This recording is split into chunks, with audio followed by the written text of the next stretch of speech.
Hey everybody, welcome back to Keeping It Real with Tiff and Carl. I'm Carl Rabun, I'm Tiff Salcido. and we are two hot performers. Right? Take it as you want, but you know, we're both kind of sweltering in this not yet summer officially, but it sure feels like it, Tiff. I mean, where where are you joining us from? I'm in Mexico, Ah, Mexico, and it's warm, but I have to tell you, it's unseasonably pleasant right now. The humidity has not kicked in just yet, so it's warm in the daytime, but not miserable warm. And then the nights are just luscious. And the strawberry moon that's been going on all week, uh, magic, just straight magic. The other night we were sitting outside and we were looking at we have like this little mountain called the Machoro, and the moon was rising, but you didn't I didn't know it was the moon yet. It was just bright orange, and I thought, oh my gosh, is the mountain on fire? Right? Because I'm from Southern California, so every yeah, time there's orange, it's a fire. right. And then it just kept getting bigger and bigger, and we're like, oh my God, it's on fire! It's on fire! It's growing! And then the moon came up. We're like, oh crap, that's the moon! It was super cool. But it's been the views have been magnificent, and it's you can just sit outside and enjoy it because it's the night cools down. We've had a really nice breeze. It's quite pleasant, very pleasant, warm, pleasant. Yeah, The right portal to on. hell has not opened up yet. It's coming, but it's just not here. We're gonna enjoy it while it lasts. Well, I think the portal from hell, it's coming because it just closed up here in Sacramento. Oh, But it's I don't know, it's decent today, but for some reason, just being in this house, it's weird, like humid and clammy a little bit. I don't know what it is, but I missed all that. I missed all mhm. the oppressive heat because I was on the coast all week, and Ah, I was in San Francisco Monday, Ventura, Tuesday, Wednesday, and then back to San Francisco Thursday. So, I brought a hoodie with me, brought a ooh, work jacket, which was nice, right? And yeah, I was able to, feel a little bit at home. I'm from the Bay Area, so I like that type of weather, and so it did, my shorts and a hoodie. That's how I roll with flip-flops. So, mhm. but I would say, I were can your do that legs up clammy? inside. Your Not legs humid? I don't. That's why I don't like to wear long pants or long shirts because my legs and my arms sweat and it's not a pretty sight. So I yeah. can't ever forget when you say your legs get humid. I get I think about that more than I'm supposed to. Oh yeah. Well, it's a shame. It's a shame. But that's the people know me. Yeah, I'm usually wearing retro and I'm not teaching a class. I'm in shorts and a hoodie. So yeah. I'm kind of the same. When I'm not teaching, I'm in bike shorts and usually tank top. Like kind of like right now. Yeah. I don't have bike shorts on. I'm not biking today, but not that I bike when I wear bike shorts. I just like them. I have some looser shorts on today, but if I'm not working, or well, let's just say if I'm not working in person, I'm usually in a just some, I don't like stuff on my shoulders. I Yeah. don't know what it Yeah. is. I'm not a fan of stuff on my shoulders unless it's cold outside. So even like most of the t-shirts that I have, I've cut the neck off, and most of them are like off the shoulder a bit because Hmm. I don't like to be oppressed by shoulder coverings. I don't know what it So you're is. you're, you're a Jay-Z fan, huh? Brush that dirt off your shoulder, huh? So no, no, okay, okay. Not going to go She's there. Yeah. she's shaking her head. No, everyone, just West those Coast. are the West Coast. West West Coast. We don't Coast. Yeah, we don't do yeah, like I know the rap East Coast West Coast beef is over, but I'm West Coast for life. So no, Jay-Z can miss me with that nonsense. You saying Tiff ain't got no love for the East Coast? Nope, nope. You don't I need producers all up in my video. I don't I don't I hate when producers try to get up in my video or put their name on my album. That pisses me off. Or try to splash me with baby oil? I'm not having it. Oh, well, oh, No, wait, too soon. Yeah, we got to stay away from you know, that, right? hey, Yeah. no, speaking of that, real fast, I know, I have to just tell you this. I laughed so hard today. I don't have like actual social media, right? We've talked about that, but I still need like dose of entertainment. So I love YouTube shorts, and Dave Chappelle keeps coming up on my YouTube shorts, and he had a little clip that I watched that was like, how's Diddy got all this baby oil? He's like, I'm 51 years old, and I've never seen the end of a baby oil bottle my whole life. He goes, you can go to my mama's house, and she's still probably got the same bottle of baby oil, but I've Yeah. never ever in my life thrown away an empty bottle of baby oil. Why does he need 1,000? I can't stop thinking about that. That was hilarious. I haven't That's, cracking up all morning. my mom has a bottle of Thrifty baby oil. So Thrifty, which turned into Rite Aid Hasn't been how many years ago? Right. So a million. yeah, that ought to tell you right there for sure. Yeah. Yeah. So that So how cracks have me your up. travels been? How's my travels? I just traveled one way to my house in Mexico, and this is where There I you go. shall stay. But it was great coming back. We went to our little local watering hole the day we got back, and I came in and I was doing my little I'm back dance, and everybody in the whole place did the whole "you're back" dance, and I was like a really warm welcome. I'm actually cooking for the staff there today. We're doing Oh a wow. little Hawaiian barbecue. So, Ooh. yeah, I know, I What know. I what try to make them stuff that they don't have here. So, so what goes into your Hawaiian barbecue? okay, I have adapted it to meet the population here. So I have some. We're gonna do some barbecue chicken thighs, boneless thighs. So I've been marinating that in ginger, garlic, and soyaki that from T Trader Joe's. I imported it. That's my jam. Yeah. From- That's how I do It is. meatballs. Yeah, go ahead. Yeah. It's so good. Yeah. I know, Yeah. right? So I've been marinating those for 3 days. And then, so we're going to grill my husband. That's what he's doing right now while we're podcasting. He's grilling that. Yeah. I also make coconut rice, which doesn't have like actual like coconut flakes in it, but I use coconut milk instead of water. And Mm. I swear to you, that is like my favorite way to eat rice. That's not even Hawaiian, by the way. I just like coconut rice. So, Yeah. um, I made coconut rice, and then I did a pineapple jicama slaw with jalapenos, jicama, pineapple, red bell pepper, and then I just dress it with lemon juice and salt Mm. and some cilantro, and then that's going to be like a little garnish or salad, whatever you want to call it. And then I made this cabbage salad because like a lot of times I get Hawaiian barbecue, they have like the steamed cabbage and broccoli and stuff like Yeah. that, but Yeah. to keep that warm and serve it to a group of people, it's just going to smell like a big bag of farts at the end of the day. So it's not super appetizing. So I did like a cabbage slaw with uh, sesame ginger dressing on it. Mm. And then I put Calabrian chili paste in it with like little, like again, Trader Joe's, love Trader Joe's. Their bomba Mm-hmm. sauce. I don't know if you ever use that. But I Yeah. mix that in with the dressing to give it a little bit of sauce, a little flavor, a little spicy, Yeah. and Put a that's little what kick I in it. have made. So that's my version. So that's my version of Hawaiian barbecue. We're doing the chicken, the cabbage salad, the pineapple slaw, and the coconut rice. That's what we're making. So I so wanted to do riblets. Oh, go ahead. you want to do riblets, you said? I wanted to do riblets, but when we went to the meat market, the riblets looked ugly. So I was like, I'm Yeah. not serving those. They weren't the way I wanted them to look. So I'm missing in my head one thing mac from salad. Hawaiian barbecue. I mac salad. I considered that. I considered that, but it's not a real popular dish around here.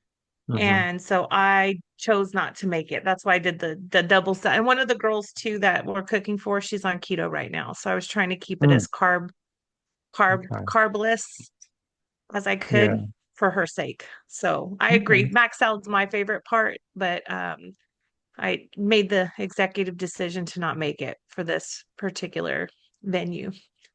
Okay. Well, shoot, that sounds delicious anyway, and it probably is more better for us anyway. Yeah, and that's the thing here. I try. It's so funny. Besides from the coconut rice, which by the way is probably not healthy, but freaking delicious.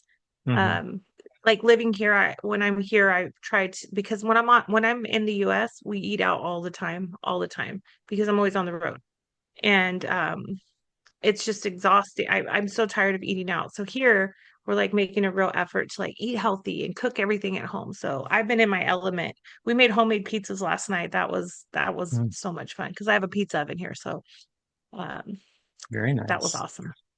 Yeah, we've been making Anyways. homemade pizzas, the Trader Joe's, the base, Hmm. and then yeah, stuffing it. Yeah, because we have a pizza oven, but we haven't used it yet. But we've been, we have an oven that we use a lot, so we need to do that. Yeah. But speaking of fast food, so I mean, that's just interesting you brought that up. It's now time for Tiff and Carl's top five, and Yeah. so our top five topic this week is, we're on the road, as you mentioned, we're on the road a lot as trainers, and what you see behind me is the picture I took from my hotel room in Ventura, this week at Ventura Harbor. Actually, it wasn't this week, it was I last already month know what because this week hotel it it was is. last month. Yeah, yeah. Can I tell you that looks like a Holiday Inn Ventura Harbor, and you were in the 300 rooms. The This was the 200s or the 200. 200. It was I the was to say it's the 200. 300s or the 200s. Yeah, And it on the wasn't corner. two, it was a low 200. It was a mid 200s, like 220 something. Is Yeah. that is And it's outside the main building, and it's the first yeah. room as you're walking down, right? So it has the not just the patio, but it has the side patio. Yeah. So you have two Wait, quarters. Yeah, 263. Room 263. stop it. Stop it. Yeah. Is that was that am I right? You were very close. I think, yeah, I think so. But I was in I was in 342 this week, Uh-huh. so I didn't get the side patio, but I had the patio, which was nice. I had my lunch out in the patio. I didn't Nice. get the full view of the harbor or the sea lions, but I did get a full view of the bathroom, which was right out in front of Yeah. me, Oh, the good. lawn. So Good. That was yeah, fun. yeah, yeah. So yeah, so we do a lot of travel, and so there's places that when we travel this great state of ours, we might stop and we have a go-to, right? I mean, there's some favorites that we have, and so just thinking, the question I had, or our top five, is what are our top five places to go that are, specific to those areas, right? I mean, I have a thing for Wendy's and things like that, but but I can get that anywhere, right? So, Hmm. what are some of your favorite places to go when you go somewhere? So, what are your top five Okay. tips? So I had a top five figured out. And right now, as we were talking, I have made the executive decision to now do it by region. Okay, Okay. By okay, region. cool. So North State, which I would say like Reading area, Reading and above. Um, Mhm. I love the Final Draft Brewing Company in Reading, and they have a peach and beet salad that impeccable every single time. It's never let me down. Such a good and um that's my favorite in North with a honorable mention for a place in Weaverville called Mhm. Tangle Blue. It's not really a restaurant, but they will make you food if you ask for it. And if you, I mean, I guess they do have food, but we went after hours one time and the dude made us like the best meal in the whole wide world. So if you go at the right time, you can get some pretty gourmet stuff. So that is what I would call North State. Bay Area, I'm gonna have to go with Mi Lindo Peru, the one that's right down the street from the training center in San Francisco. That was Mhm. amazing. With an honorable mention of the Royal Indian restaurant in Oakland, right by the airport. I think it's called the Royal Indian Restaurant. I think is what it's called. I know how to get there, but I don't know if that's the name. But that's my favorite in the Bay Area. Sacramento area, hands down, no questions asked, no contender, no second place. Gas station Chinese in Davis. It does have a name, I found out. It's called the Four Seasons Chinese Yep, Restaurant. It has a yep. name. I've called it gas station Chinese since the day I went. Best, best, best. Central California is a little bit harder for me because that's where I'm from, like Central Valley. Yeah. Um, I would go with that one. There's a gas station Indian restaurant there in Fresno. Um, and I can't remember the name of it. I also think it's called Royal Indian, to be honest with you. I'm pretty sure it's called the Royal Indian, but it's inside a Chevron. That's probably my number one right now. With the number two being Mi Casa in Turlock. It's a Mexican restaurant, and I don't know about any of their other food, but the molcajete there is unmatched. I've had molcajetes at other places. The one at Mi Casa in Turlock, my mouth watered right now just talking about it, is unmatched. And then I have Central Coast area, which Mhm. would include like San Luis Obispo, Pismo Beach, Ventura County area, Santa Barbara. I'm going with Social Tap in Ventura. Best fish and chips you will ever have in your entire life. Like, I'm nobody's even close. Social Tap. Um, but I'm also going to give an honorable mention to the California Market in Pismo. It's a grocery store, Mhm. but they have like made sandwiches and made salads and like a bakery, like everything I've ever gotten from that little California market has been like A1. It's just really, really good. And then I think the only other area what I would consider like the whole Southern California region, which is a big area. Um, I'm gonna say, and I haven't tried not to pick chains here, but Shakey's Pizza. Shakey's Pizza is my favorite pizza in Southern California. Mojo Well, one potatoes, of my favorite all. foods. Yeah, the Joe Yeah. there. Yeah, PCM, Pizza Mojo and chicken. 10 out of 10. I mean, it's not healthy. Their salad bar is just there for decoration. That's just where you get your ranch. They have like one head of lettuce that they cut in 1972. Um, Yeah. some canned beets and a lot of well wishes, but their pizza, chicken and mojo's unmatched. Oh yeah. Yeah. You Hmm. can't beat their can't beat their brunch, right? So Hmm. yeah, Hmm. cool. So good. What about Those you? all sound delicious. Well, I have Oh, some you've made me think about the regions as well. But just starting up north, um, they're the place that just always stands out to me, and I've been there a couple times, and I need to get back up there is Yaks you in told me about Siskiyou yeah. County. Hmm. Yeah, it's on the Hmm. way to Wairika. It's in between Redding and Wairika on I-5, and they do burgers that are just amazing. I had a garlic burger that literally had a hole in it with garlic, and it was so good Yeah. that I my breath smelled like garlic for 2 weeks after. It was fantastic. With the runner-up to the San Francisco Deli, which is I end up going there more often, in the one in Reading, which is, you know, great sandwiches, great, um, you know, soup and chili, macaroni salad, right? So those things like Yeah. that. And then, the Bay Area is a little, yeah, I mean, I'm from the Bay Area, so whenever I stay there, I hit up my regular places. But if I'm training in San Francisco, Las Brisas is two doors Mm. up from our training place, which is amazing with their mariscos. And I usually get a ceviche. I usually get one tostada de ceviche pescado and one, camarón.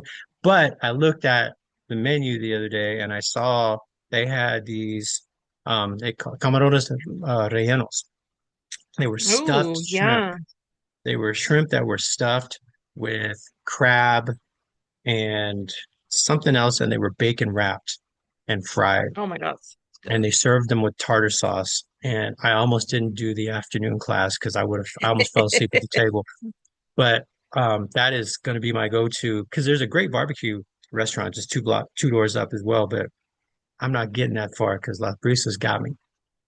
And then also in the Bay, like on my way out, I always try to stop and get a Casper's hot dog. It's the best hot dogs. And it's a chain in the East Bay, but there's less and less Casper's nowadays. They're closing them. So, whenever I get a chance to stop there, it just always takes me back. Um, in the Central Valley, I find myself doing a lot of fast food like chains in the Central Valley. But Mm. I can tell you one place that I always eat is in Modesto, the Stanislaus County cafeteria.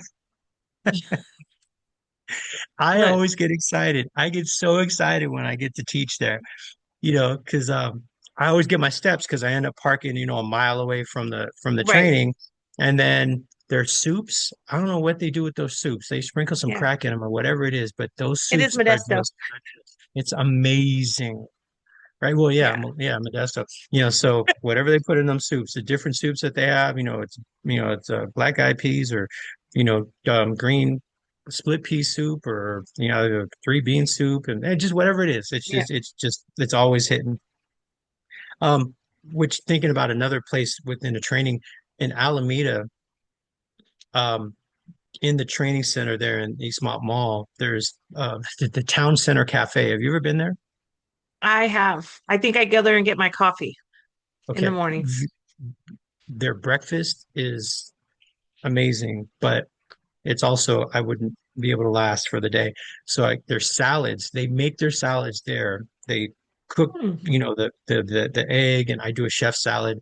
They fry, they have everything prepared and they make it right in front of you. And if you ask them to do it nice. and have it ready by noon, they give it to you by noon, and then you have a whole hour to eat, so you don't have to stand in line. It's fantastic. It's always my go-to. Keeps me from having to drive around East Oakland. So, Right. it's real cool. Um, and then further down, like in Kern County, there's a ramen place that I go to called Han Ramen, which is really good. They have the spicy ramen with an egg in it, and I found another place in Ventura called Silver Lake Ramen, which pretty much had the same recipe. So those have been my Mhm. go-tos. In Ventura, I like to go to Urbane Cafe, right? A little Yeah, I coast, like that one too. further up the coast in San Luis Obispo County in Pismo is Splash Cafe, which has the best chowder in the world. And I always got to get my chowder with the bread bowl and the crab. Even though I don't end up eating the bread bowl, I just it's a thing. It's a ritual, It's a right? requirement. Yep. It's a requirement. It's got to get done. Um, and then I'll say in San Diego, I like to do a Hodad's. Give me a Hodad's burger for dinner, Oh, that's is really good. so I can go to my room and fall Coma, asleep. Yeah, coma. that and you can't go wrong with the Tommy's burger either. So that was, Oh yeah. on the road in LA County. And there's one more place in El Dorado County, up in Placerville in Hangtown. I discovered Timmy's Brown Bag, which is literally it's not a restaurant. It's just a walk up place with a kitchen. Mhm. You order your food, and then they have a little atrium where they have some tables and chairs, and you get your food from the window, and then you sit down and eat. Um, I had a spam and kimchi sandwich Ooh. that I had to have again, and all I hear from people is that I have to try this chicken satay sandwich. So they take, different things like skewers, like chicken satay, kimchi, or just whatever else, that's something that would not be a sandwich, and they make a sandwich out of it and just flip your mind. So Sounds good. yeah, those, I guess my top five, experiences there are probably Yak Splash, Timmy's Brown Bag, Las Brisas, and the Stanislaus Cafeteria. I some thoughts came to mind. Yeah, The Modesto, Crow's Landing, which is like the main road. If yeah, the cafeteria is quite good. I actually will give you yeah. credit for that because that is a pretty good cafeteria. But Crow's Landing, if you're into taco trucks, they have several taco trucks up and down Crow's Landing that are really, really good. And they used to have 50-cent tacos. I don't think they do. I was just there not that long ago and we didn't find 50-cent tacos, but they still had dollar tacos, which was pretty good. But that is the spot for taco trucks if you're into that type of thing. Well, you And know then what I the keep other thing hearing? that what? I was just keep hearing for Crow's Landing is, the fairgrounds across the street from the Stanislaus Uh-huh. County, where they do the swap meets.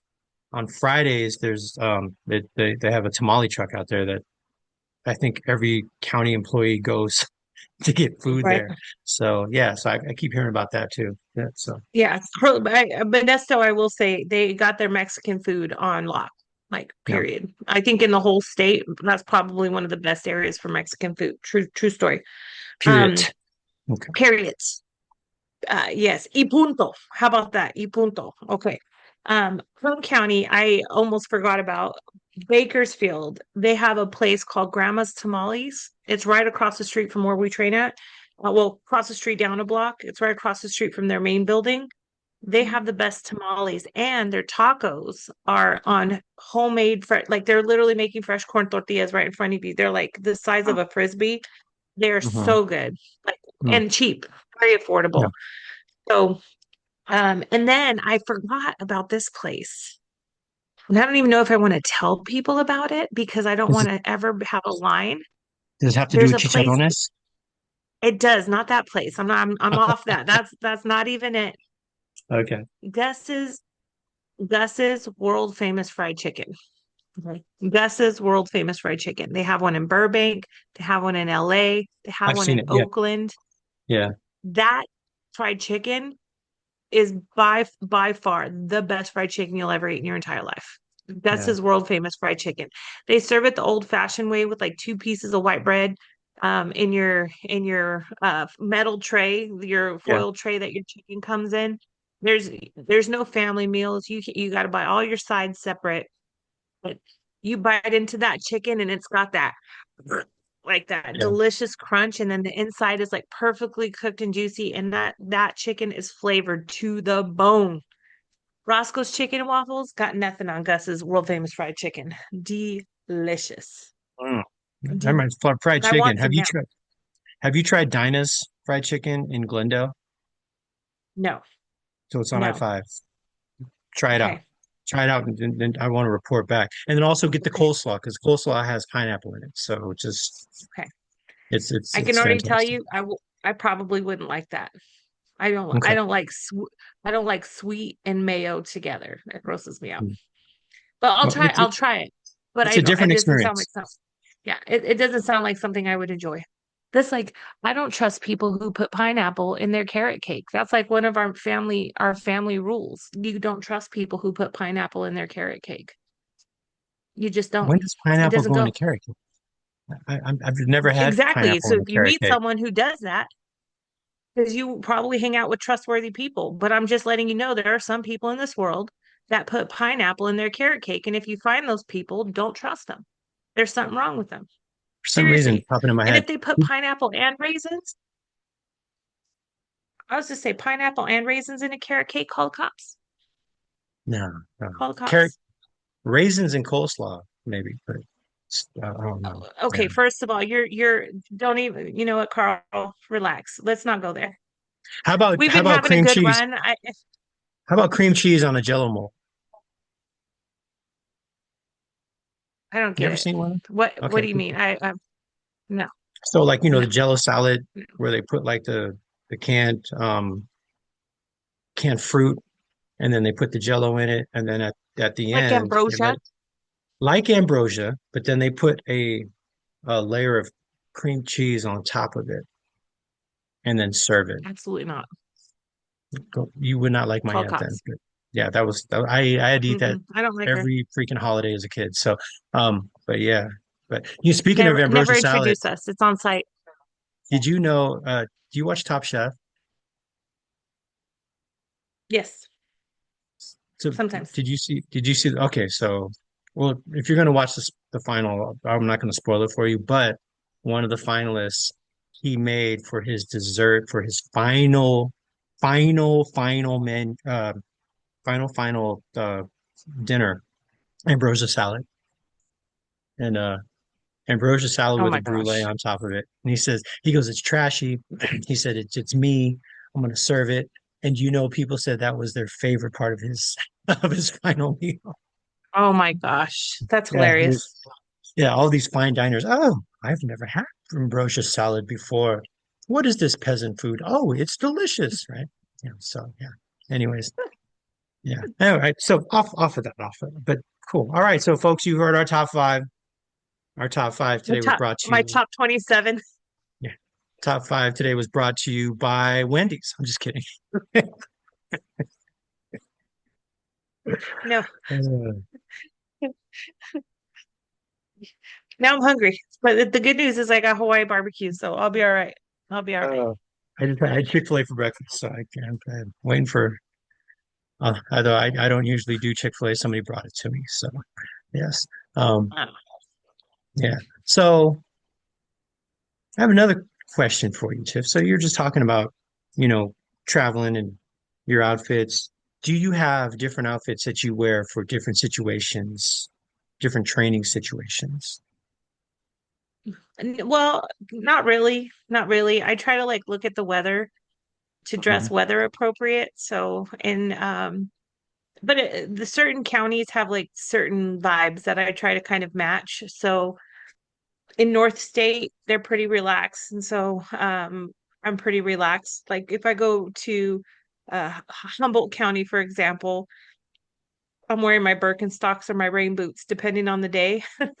But then when I train like in cold areas, I have like a pair of Columbia boots that I wear. They're like snow boots. I mean, it's obviously not snowing inside the building, but I'm ready for whatever. Yeah. Um, so I kind of like pay attention to like what the norm is and how people dress in that area and kind of try to match that type of style. Um, the only like consideration that I've been making recently, I have a lot of heels and I stopped wearing heels during the pandemic and I've been kind of grappling with getting rid of clutter and getting rid of stuff I don't use and giving it a better home, donating it and stuff. But the poverty person in me um, has a hard time getting rid of stuff from time to time. So, in order for me to justify keeping some of my shoes, I've been wearing some of my heels, but I I plan them around like days where I won't be on my feet all day. So, um, I was in Fresno County doing a presentations training. And on one of the days, the class was giving the presentations. And so most of the days I was, just in the back sitting, giving feedback. And so I wore my heels. That's like, I could wear my heels because I wouldn't be on my feet all day because I could do about 3 hours and then I'm questioning every life decision I've ever made in my life. Why am I wearing these? How come I can't feel my toes anymore? Like who thought this was a good idea? Like those kind of questions go through my mind. But that day it wasn't too bad. But usually weather. Weather's what I pay attention to. Weather and humidity. I've learned the hard way to keep humidity in consideration because one of the things that for those of you who don't know, government buildings don't have like a place where you can control the temperature of a room. So they're going to be you can be in the same building and one day it's an ice box and the next day it is super hot. So layers I do dress with layers and make sure that I can add and remove layers because it gets really hot and sometimes really cold. The post office that my wife works at, the temperature is controlled back east. Right. Yeah. Right. So Yeah. they have no clue what Sacktown's Hmm. doing, right? So yeah. Yeah. So It gets uncomfortable. so in terms of my outfits, when I'm out and about traveling, I have, I'm a guy, right? So I have about three pairs of pants that I rotate, about five or six shirts that I'll wear, right? And I have my black Skechers shoes I wear. I used to try to wear wingtips and things like that, and it's just a different time where we don't have to do that anymore. But then also, I have fallen arches, and I'm getting old, right? So Mhm. I just want to be comfortable, memory foam, arch support. I'm good Mhm. with it. But when I'm at home, I I wear polos, right? So I have four or five different polos, and I mean I'll wear my shorts, right? Mhm. So as long as I know where I am, like this week I taught one class from my hotel room, so they got my I brought a polo shirt with me.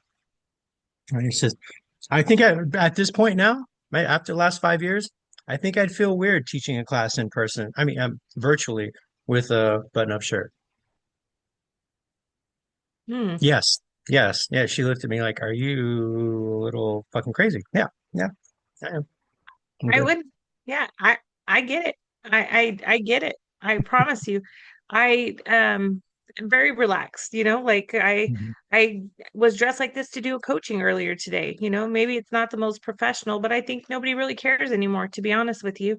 Yeah. And I don't have the three slacks and the five shirts. I have way too many clothes, but I have a system.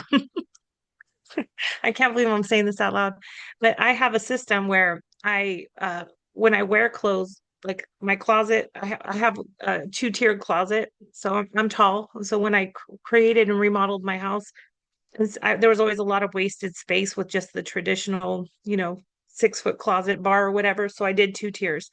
So I keep my pants and my stuff on top and my shirts on the bottom. And so uh, I have them on a rotation. So I pull from the front, and then when I wear them, I put them in the back. So I'm always kind of rotating to not repeat outfits, because that's one of my big that's one of my biggest fears is to repeat outfits. So even like for my regular like everyday clothes, I have a system to when I wash them, I put them in a separate place, like they get put away somewhere else until I use whatever's in my drawer, and then I replenish from the stuff I haven't worn for a long time. So I'm like, I can't have the paparazzi catching me in the same outfit, more than once. That would be devastating, Good form. completely Yes. devastating. Yeah, So absolutely. that's what I do. And Everything's on a rotation. yeah, there might be some times where if I'm teaching in different counties, in 2 different days, or if I'm teaching somewhere on a Tuesday and then another place for 2 days in a row, you might get my Tuesday outfit on a Thursday because ain't nobody seen me sweat or whatever in them. So gotta, but we'll Absolutely keep not. that to the podcast. It's between you, me, and our 50 subscribers. So, you know, Yes. Well, I actually did have to do that the last week that I traveled because I brought a dress with me. And when I was ironing it the morning I was going to wear it, uh, by me, I was when Mr. Salcedo was ironing for me, there was something that had spilled on it. It was like I don't know ink or I don't know. It was something was on the dress, and so I couldn't wear it. But I had another one, so I wore that dress on Tuesday, and then I wore it again on Thursday, but for a different audience. But I had to. I didn't want to go out and buy a new outfit, which is something why I have so many clothes. Because sometimes I pack and then I put on what I envisioned in my head, and it doesn't look the way I envisioned it when I put it together. Because I won't try it on first. That's for suckers. And so um, I sometimes have to go and do wardrobe changes and buy a whole new outfit at lunch because I'm just not feeling it. Just not feeling it. yeah, that's why I have three different um belts. Hmm. Not because I'm not feeling, because I forget to put them in my travel bag. So yeah. Sound like someone I know. Won't name any Hmm. names, but also a belt forgetter. Belt forgetter. So what's your question this week? My question this week is, this is actually a question. Do you, as a presenter, do you still get nervous before you present? And if so, what do you do about it?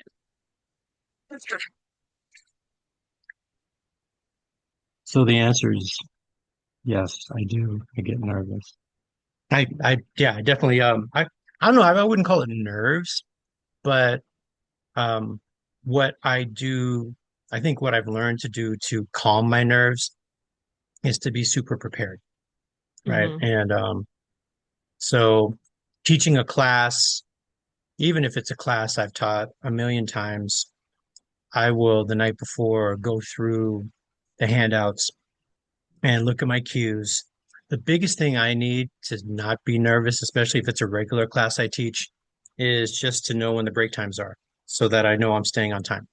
Mm. And so, because when I do get nervous, I ramble a little bit. And then sometimes I'll talk about something and we're supposed to talk about a little later. So if it's the first time in front of an audience, first time in a county, first time um, interacting with, a specific group of people, I want to make sure the more prepared I am, the better I'll be.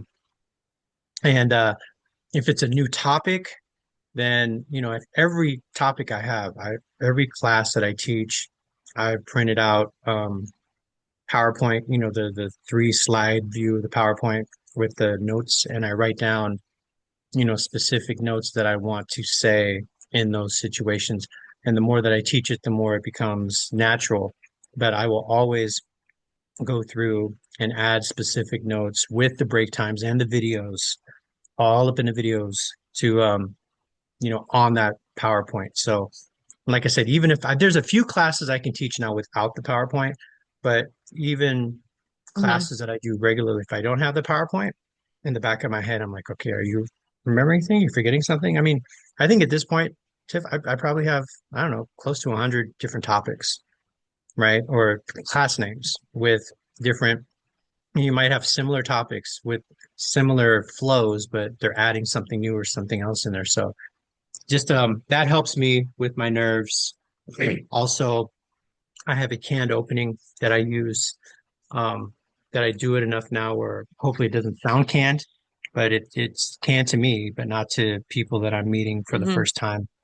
And it's about a 6 or 7 minute speech that just goes through who I am, how long I've been working for, the organization, where my previous experience was, and then to tell a personal story about how I got from there to where I am now. So that's something that seems to loosen me up, loosens up the audience, and then I go through my any questions, and it takes 5 to 7 seconds for people to formulate a question or comment. So I model that at the beginning, and then we get into our activities. Once I get into the activity, then I'll feel better because while folks are answering questions or doing opening activities, I can look at my notes and say, okay, this is where we are. This is the next step. This is where we're going until lunch. That's Hmm. that's really my process. After that, once that ball gets rolling, then it's autopilot. But the beginning, if it doesn't go exactly the way that I've prepared for it, it's a little you can stumble a little bit, right? But I don't like to stumble at this point. I think I'm yeah, I have a yeah, I have a self-reputation to uphold, right? So I don't know. How about you? I think it depends. For me, it depends on the audience and the topic. So if it's like my first time working with the particular audience and I'm not sure like what their vibe is, then I'm always a bit nervous because I don't know what to expect. And if it's a topic, the first time I'm doing a particular class or a topic, I'm always nervous about is it going to flow the way that I envisioned it in my mind? Or, will people respond to the activities or the content? Um, and so I get a little jittery like right before. I usually feel it in my chest or in my tummy, like the butterflies in my stomach. Um, and I just have to remind myself, like, you got this, right? It's just like self-talk. You're gonna be fine. You got this. You'll be okay. Um, but like the other day I was teaching the class, but for the second time. But the last time I did it was way back in February. And so I was like, gosh, I don't even remember at this point. Like, how did it go last time? Did the timing work? And I don't take notes. I should be a better person. I'm just not. You should try to remember. But it was fine. It was great. The timing was fine. Usually, like in the first couple of minutes, once I get started, the jitters go away. But I have to really do the kind of that positive self-talk, like this is going to be fine, you're going to nail it, you prepared, you're ready, like those type of conversations. When that doesn't work, I Wu-Tang. I Wu-Tang. I don't know if you know the song. Wu-Tang is for the children. Exactly. That's funny. I didn't even notice that. I didn't even notice that. Um, it's hilarious. But so I'm sure you know the song, Wu-Tang Clan ain't nothing to mess with. That's the way I'm gonna say it for the podcast. So I just replaced my name in there. And I go with my maiden name because this is when this was invented.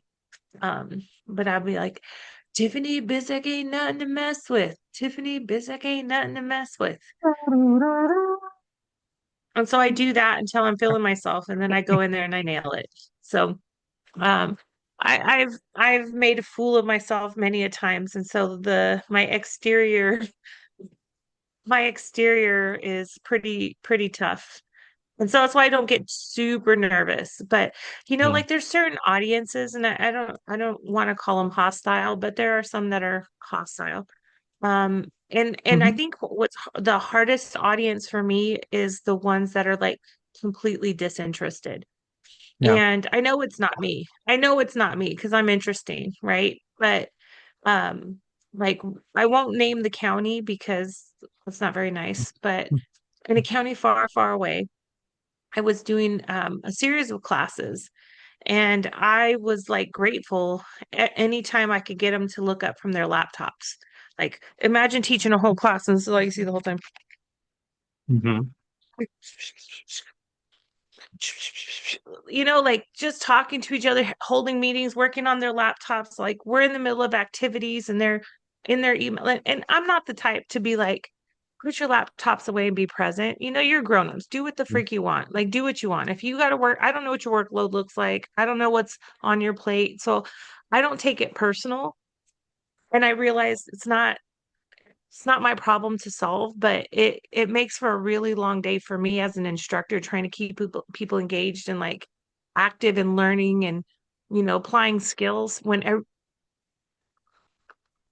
and I know they were listening. I'm not going to say they weren't paying attention and they were listening and they did a great job, but it's a really really hard day. And in virtual training when everybody's off the camera, every single person, and you got 28 boxes with just names on it and nobody's engaging and nobody's saying anything, it's just that makes me nervous because I'm like, why am I wasting everybody's time? That's where I go. Why I'm just wasting everybody's time. Nobody wants to be here. Now I don't want to be here. Like I have to really like talk myself out of that. So that's my question. It happens even to us who speak for a living. We get nervous sometimes. But finding a way to Absolutely. get through it is the finding a way to get through it is the best thing you could do for yourself. I've been telling people I get stage fright. I've been performing in front of people since I was 8 years old, and I get stage fright every single time. Hmm. It's just that little, but now it's not something that's keeping me from doing it. It's just that okay, so I know what I need to do to be able to tame that monster. Hmm. Right. Hmm. So Absolutely. absolutely. This concludes part one of our episode. Stay tuned for part two, coming Tuesday to all major podcast platforms.